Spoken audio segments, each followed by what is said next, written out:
Hello ছোট্ট বন্ধুরা, কেমন আছো তোমরা? আমি ঋতুপাল। আজ আমি তোমাদের চতুর্থ শ্রেণী হিন্দু ধর্ম শিক্ষা বইয়ের পঞ্চম অধ্যায়ের তৃতীয় পরিচ্ছেদ সম্পর্কে আলোচনা করব।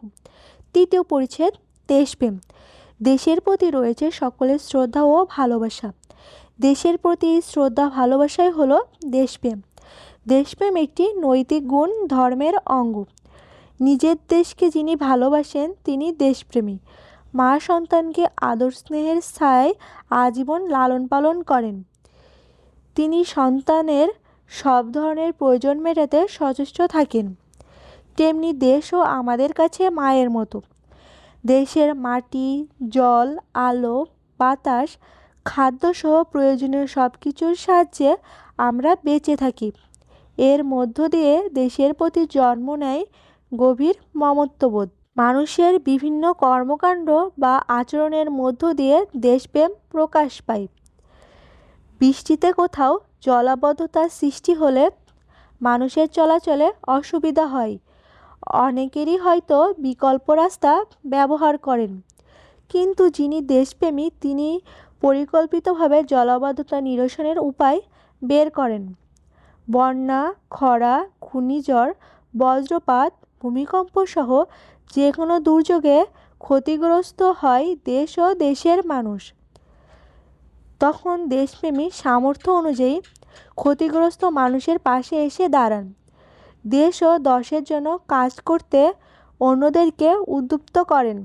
কর্মেই ধর্মের পরিচয়। দেশের জন্য কঠোর পরিশ্রম ও আত্মত্যাগে দেশপ্রেম প্রকাশ পায়। দেশ শত্রু দ্বারা আক্রান্ত হলে প্রকৃত দেশপ্রেমী নিজের জীবনের মায়া না করে দেশের জন্য যুদ্ধে ঝাঁপিয়ে পড়েন। 52 ভাষা আন্দোলনে যারা নেতৃত্ব দিয়েছিলেন, অংশগ্রহণ করেছেন, জীবন উৎসর্গ করেছেন, তারা সবাই ছিলেন দেশপ্রেমী। 71-এর মহান মুক্তিযুদ্ধে যারা প্রত্যক্ষ বা পরোক্ষভাবে অংশগ্রহণ করেছেন, প্রাণ বিসর্জন দিয়েছেন, সবাই ছিলেন দেশপ্রেমী।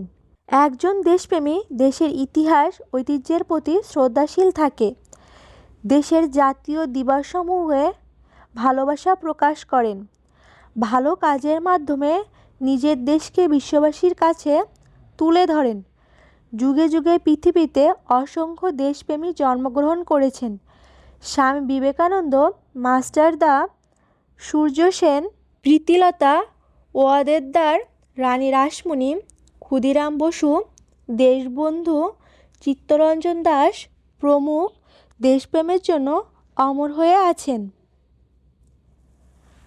আমাদের পবিত্র ধর্মগ্রন্থ রামায়ণে শ্রীরামচন্দ্রের গভীর দেশপ্রেম প্রকাশ পেয়েছে।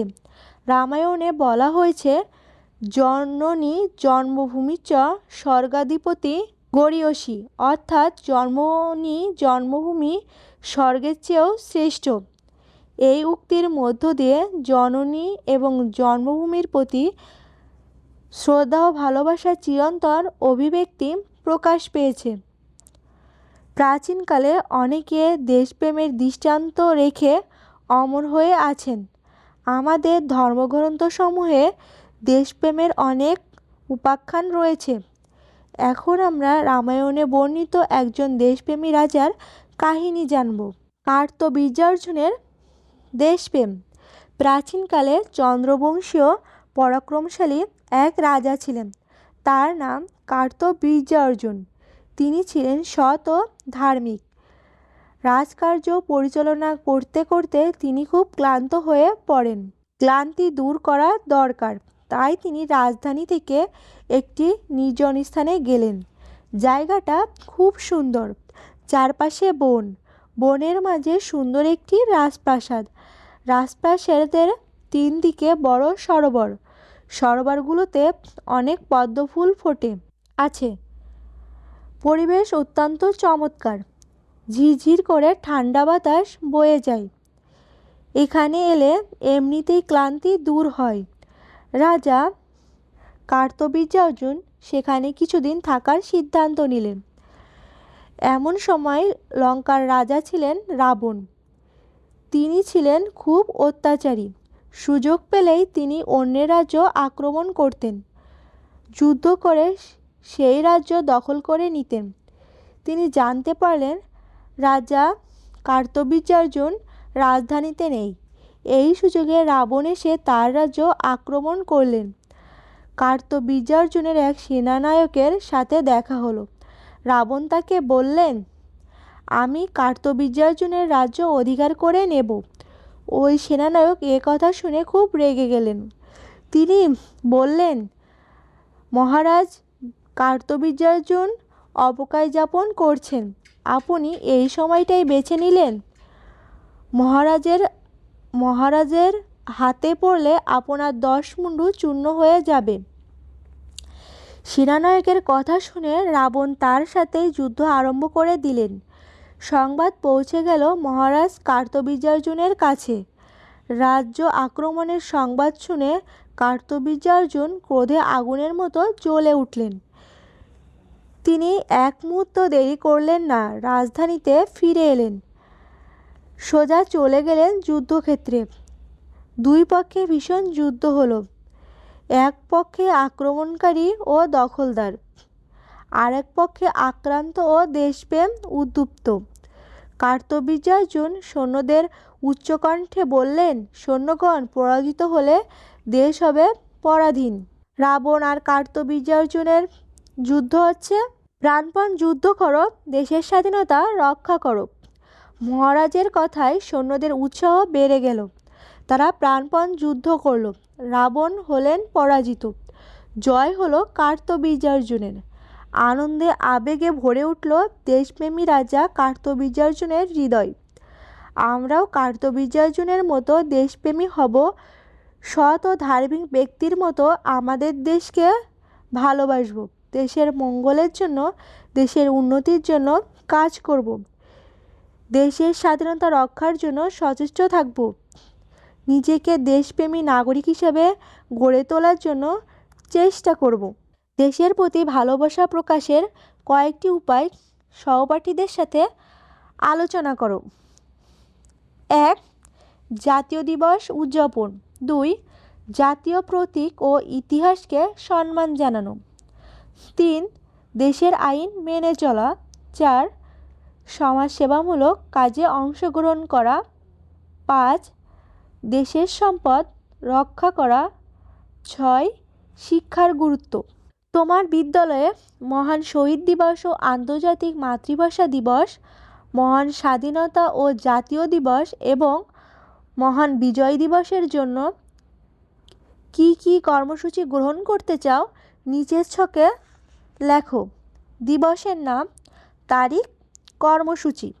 অনুশীলনী ক, সঠিক শব্দ দিয়ে শূন্যস্থান পূরণ করো। 1. নিজের দেশকে যিনি ভালোবাসেন তিনি ড্যাশ। নিজের দেশকে যিনি ভালোবাসেন তিনি দেশপ্রেমিক। 2. কর্মই ড্যাশ পরিচয়। কর্মই ধর্মে পরিচয়। 3. জননী জন্মভূমিশ্চ ড্যাশ গরীয়সী।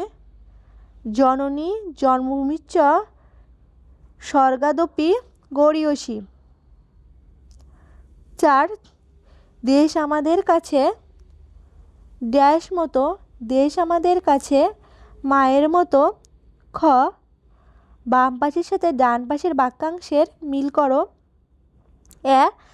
কার্তবীর্যার্জুন ছিলেন অত্যন্ত সৎ ও ধার্মিক। 2. লঙ্কার রাজা ছিলেন রাবণ। 3.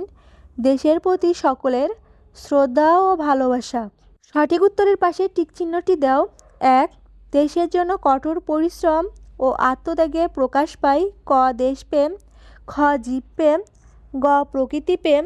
ঘ, মানবপ্রেম। সঠিক উত্তরটি হলো ক, দেশপ্রেম। 2. নিজের দেশকে বিশ্ববাসীর কাছে তুলে ধরতে আমাদের কি করতে হবে? ক, ভালো কাজ। খ, বক্তৃতা প্রদান। গ, রাস্তা মেরামত। ঘ, গাছ লাগানো।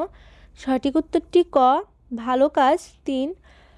লঙ্কার রাজা রাবণ ছিলেন অত্যন্ত ক, সৎ। খ, কঠোর। গ, নীতিবান। ঘ, অত্যাচারী। সঠিক উত্তরটি ঘ, অত্যাচারী। ঘ, নিজের প্রশ্নগুলোর সংক্ষেপে উত্তর দাও। উমো নিচের প্রশ্নগুলো বর্ণনামূলক উত্তর দাও। বন্ধুরা, ঘর উমো এই প্রশ্নগুলো তোমরা আমাদের চ্যানেলে পরবর্তী ভিডিওতে পাবে। আজকে আমাদের ভিডিওটি এই পর্যন্তই। ভিডিওটি ভালো লাগলে চ্যানেলটি সাবস্ক্রাইব করতে পারো। আমাদের চ্যানেলে